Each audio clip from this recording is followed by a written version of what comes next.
regimentais. Presidente, capitão Paulo Teixeira, eu quero começar por onde o deputado Luiz Paulo terminou, não sem antes saudar as deputadas e os deputados e os cidadãos e cidadãs que nos acompanham tanto pela TV Alerj, como também aqueles que nos seguem pelas redes sociais. Mas quero começar por onde o deputado Luiz Paulo terminou, também fazendo aqui uma manifestação de solidariedade e pesar à comunidade libanesa aqui no Brasil, por esse episódio trágico, essa explosão que aconteceu na zona portuária de Beirute, a capital do Líbano. Parece que contam-se até agora 50 mortos, né? Uma explosão de grandes proporções. Então, a gente quer se solidarizar com o povo libanês, né? Há uma diáspora libanesa muito importante para a cultura brasileira, para a economia brasileira, em São Paulo, no Rio de Janeiro. Enfim, então, queria fazer esse registro sincero, solidário e pesaroso. Deputado capitão Paulo Teixeira, eu quero abordar no expediente final um tema que me parece muito relevante, complexo, e que teve, por enquanto, não um desfecho, mas um encaminhamento positivo, deputada Lucinha, que conhece o tema que eu vou abordar. Eu quero aqui falar da importante decisão tomada pela juíza Roseli Nalim, da 15ª Vara de Fazenda Pública, que, na noite de ontem, decidiu suspender a audiência pública que estava marcada para a próxima sexta-feira, audiência pública que iria decidir o destino da floresta do Camboatá, em Deodoro, onde a prefeitura insiste na tese de construir um autódromo, pagando o preço do desmatamento de 200 mil árvores. Ali é a principal área de Mata Atlântica, em terreno plano, em terreno horizontal, de todo o estado do Rio de Janeiro. Ali, a floresta do Camboatá fica em Deodoro, mas nos limites, com vários bairros da Zona Norte, né? Da Zona Oeste, em Deodoro, mas nos limites com vários bairros da Zona Norte da cidade do Rio de Janeiro. É um santuário ecológico numa região que precisa muito ainda, de respiradouros, né? De áreas verdes, de áreas de proteção ambiental. Já é a terceira vez que esta audiência é adiada. Houve um adiamento em função da eclosão da pandemia, depois houve um segundo adiamento, porque ela seria virtual e não estavam publicadas, não estavam transparentes os critérios para a realização de uma audiência pública virtual. E agora, novamente, ela é adiada, e aí os fundamentos do adiamento acolhidos pela juíza são muito interessantes, Lucinha, porque eles remetem ao funcionamento do CONEMA, que é o Conselho Estadual do Meio Ambiente, instituído por decreto em 2007. Entretanto, a Constituição do Estado do Rio de Janeiro determina que conselhos estaduais tenham que ser criados, Lucinha, por lei, com o crivo da Assembleia Legislativa. O governador não pode, do bolso do seu paletó, do bolso do seu blazer, expedir um decreto criando um conselho, porque precisa submeter, né, a criação de órgãos colegiados estaduais ao crivo do parlamento estadual. Ora, nesse sentido, várias decisões do CONEMA, no que diz respeito a esse projeto de construção do autódromo na floresta do Camboatá, estão sendo consideradas nulas, tendo em vista que a própria existência formal do Conselho está sob severo questionamento.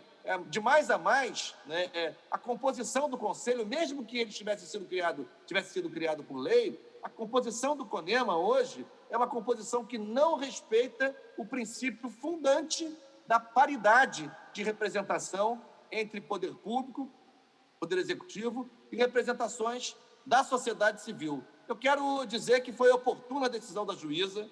A gente precisa entender o que quer a cidade do Rio de Janeiro. Nem vou entrar aqui no mérito, não vou fazer essa discussão do quanto é ou não é prioritário investimento em autódromo na cidade do Rio de Janeiro. Não vou entrar nesse debate, não. Eu quero manter o debate no campo da discussão ambiental.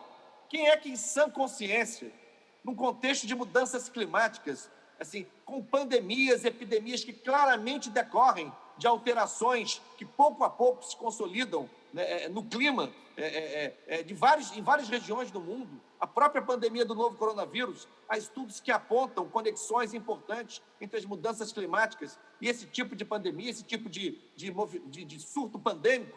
Quem é que vai, em sã consciência, desmatar 200 mil árvores, né, e colocar em risco pelo menos 18 espécies de fauna e flora ameaçadas de extinção que sobrevivem ali na floresta do Camboatá?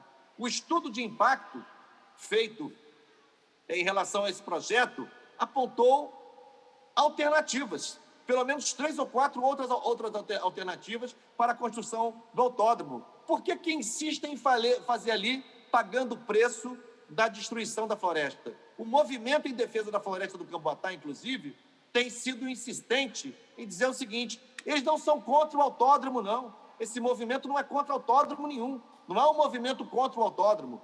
Eles são contra que se faça essa sandice, que se cometa esse crime ambiental de construir um autódromo no meio de uma floresta e fazendo com que o Rio de Janeiro, com que o Estado perca esse pulmão, esse respiradouro, que são essas centenas de milhares de florestas que compõem, de árvores, perdão, que compõem a floresta do Camboatá. E veja que interessante, presidente capitão Paulo Teixeira, o chamado circo da Fórmula 1, né? As entidades que comandam a Fórmula 1 começaram a discutir, Lucinha, a conversão dos carros para o motor elétrico, com preocupações ambientais. Então, olha que primor de contradição. Enquanto a própria Federação Internacional de Automobilismo, a FIA, as escuderias, não é, começam a discutir a importância de converterem os seus motores para que sejam impulsionados por energia elétrica, de modo